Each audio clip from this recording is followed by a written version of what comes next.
Ito ang Emporo Manufacturing Bakery Manager. So, itong ating menu. Clickable po yan. Pupuntahan niya po yung mga gustong puntahan. Meron tayong home button. Yan. Meron tayong admin sheet. So, kailangan nyo na pong i-update itong mga ito para po makakapag-go na po tayo. Ito ang ating dashboard. Yan. Loading lang. Ayan. So, makita nyo yung galaw ng ating buong business. Ito yung menu. So, yan. Yung kanina punta ko.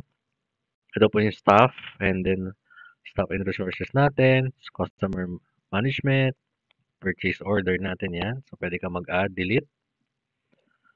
So, raw goods natin, BOM assemblies natin, yung mga paggawa, finished goods, ito po yan. And then work orders, ayan. Sales order, pwede ka mag-add, new, delete, ayan po. Dashboard natin yan. Kanina nabanggit ko na rin. So, at yun po. Yun ang ating Manufacturing Bakery Manager. Salamat po.